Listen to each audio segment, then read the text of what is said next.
Hi everyone, I'm Mike Mulkey. I'm a product manager with Oracle's Cloud Applications Engineering team.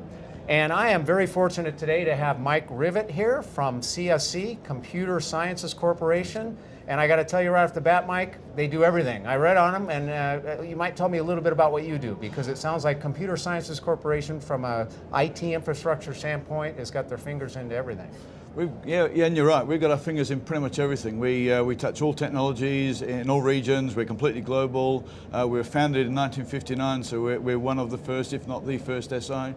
And my role there is I'm Global Head of Engineer Systems, which sounds grandiose, but the reality is what that means is I own all of our go-to-markets around the Oracle Engineer Systems suite of systems, and also the cloud announcements that are coming out as well. So the new PaaS, the IaaS, the bare metal, all of those announcements all fall under my portfolio as well. So I designed the technical solutions, which is our private or hybrid cloud really, but also the commercial modeling that goes with it. And I didn't introduce you properly, but as Global Head of Engineered Systems, right? That's correct. So tell us a little bit about, what's going on in the area of supercluster. Well, supercluster is an interesting beast. I did some analysis on it years ago now when the T4 first came out, if you remember. That was just after the acquisition. And Oracle had some catch up to it, I've got to be honest. The old T4 chip wasn't quite there. But the advances that we've seen, this year-on-year development, the amount of money that Oracle are throwing into the R&D has certainly changed the games. I mean, the T5 was great. The M6, sorry, took it to a new plane. And the new T7, the M7 chip with the encryption on die, the SQL offloading, it's in a whole different place now. I mean, when you do the benchmarks now, it's not just that it's the fastest CPU, which you see everywhere. But it's actually about single-threaded performance. So the speed of the cores is also now amongst the fastest, if not the fastest on the market. And what that means is, Oracle's obsessed with speed. Customers are obsessed with money. Yeah. And what high performance means is I can go denser. So I can put more databases, more applications onto a single platform, and therefore I can drive the price down. So from my point of view, I'm delivering a private cloud environment into a very competitive market, and by taking advantage of the supercluster and the Spark range, it allows me to do it at a much lower price point, and therefore gives me a competitive advantage.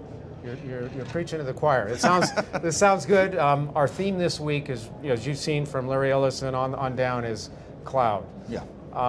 It's a big movement. Oracle's seen their customers go there. What, in your specific area with Computer Sciences Corporation, what challenges are your customers seeing around this movement to the cloud? Yeah, and very quickly before I touch on that, because the advance has been phenomenal. I mean, only 18 months ago, 2 years ago, customers were still wanting to buy their own infrastructure and have us manage it.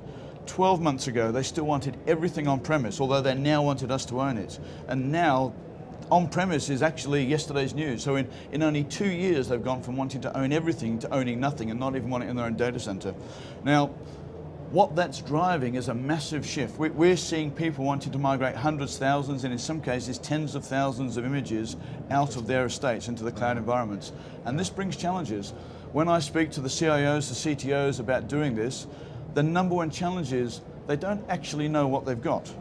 And that's a problem, because if you're going to move it, it's a good idea to know what you have and how it interacts. But even if they do know what they've got, they don't necessarily know who owns it.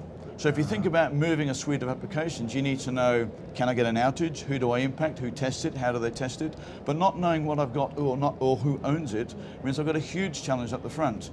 And even if you get beyond all those barriers, your next challenge is, what's the impact on my business? Yeah. The industry today, it's hugely competitive. Prices are down. Or the budget, I should say, is right down. It's a very price-sensitive market. Everyone's dealing with very low margins. The risk of moving an application from somewhere where it's, in some cases, been running quite happily for 10, 15, 20 years to this new world is something they're really concerned about. Yeah, and you guys clearly see superclusser playing into that.